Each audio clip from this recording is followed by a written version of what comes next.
வரஹ்மத்துல்லாஹி தஆலா வபரகாத்துஹு.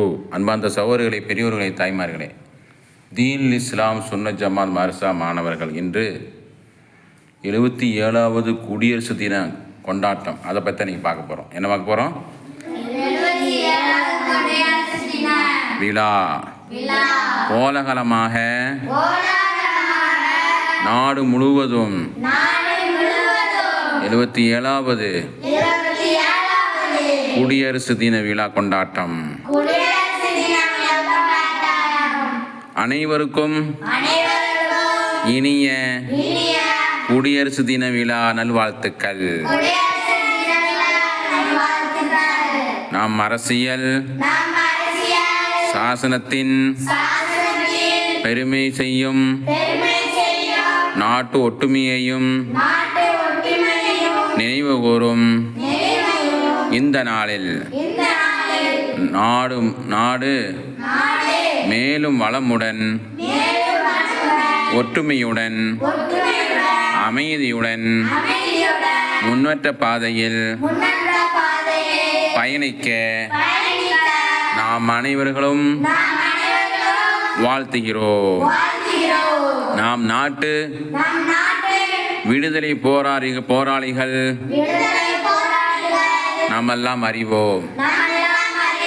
பள்ளிக்கூடங்களில் நாம் கற்றதை போன்று காந்திஜி, நேதாஜி இவர்கள்தான் நாம் அறிவோம். ஆனால் வரலாற்று ஆசிரியர் குஷ்வந்த் சிங், எந்த சிங்கு? குஷ்வந்த் கூறினார்கள், நம் நாட்டு விடுதலைக்காக முஸ்லிம் அதிகமானவர்கள் தியாகம் செய்துள்ளார்கள். உதாரணமாக முதல் விடுதலை போராளி சிராஜுத்தீன் தௌலா ராக்கெட் மூலம் வெள்ளையனை விரட்டி அடித்த திப்பு சுல்தான் நாட்டுக்காக போராடினார்கள். முகமது யூசுப் கான் என்று சொல்லக்கூடிய மருதுநாயகம் நம்ம நாட்டுக்காக வேண்டி தியாகம் செய்தார்கள். ஹிலாஃபத் இயக்கம் உருவாக்கிய முகமது அலி, ஷவுகத் அலி என்ற மகான்கள் விடுதலை வீரருக்காக வீர போராட்டம் செய்தார்கள். அதே போன்று விடுதலைக்காக வேண்டி நேதாஜி இடத்திலே கோடி ரூபாய் அன்பளிப்பு செய்த வல்லல் ஹபீப் முகமது அருள்கொடை செய்தார். இந்த இந்திய நாட்டு போராட்டத்துக்காக வேண்டி. அதே போன்று வெள்ளையினுடைய படிப்பை புறக்கணித்த காயிதே மில்லத்து, கண்ணியத்துக்குரிய காயிதே மில்லத்து மகான் அவர்கள் இந்த சுதந்திரத்துக்காக வேண்டி, விடுதலை கிடைப்பதற்காக வேண்டி போராடி விடுதலை பெற்று வாங்கி தந்தார்கள். பள்ளிவாசலுக்கு விடுதலைக்காக வேண்டி வீர உரைகளை செய்த இமாம்கள், ஜமாத்தார்கள் உயிர் தியாகம் செய்தார்கள். இந்த நாட்டு சுதந்திரத்துக்காக வேண்டி. ஹூனி பள்ளிவாசல் வரலாறு நமக்கு பறைசாட்டுகிறது.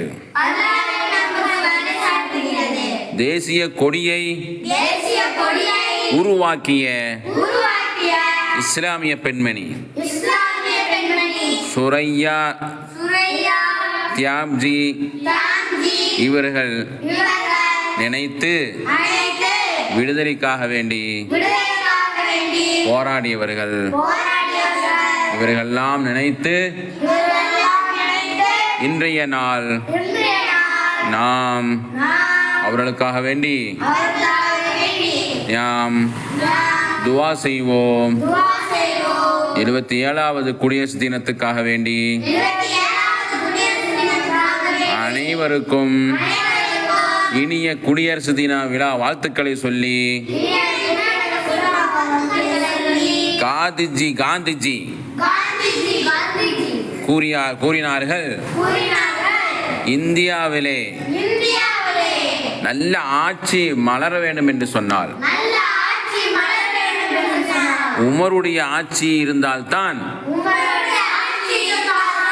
இந்தியாவிலே நல்லாட்சி மலரும் என்றார்கள்.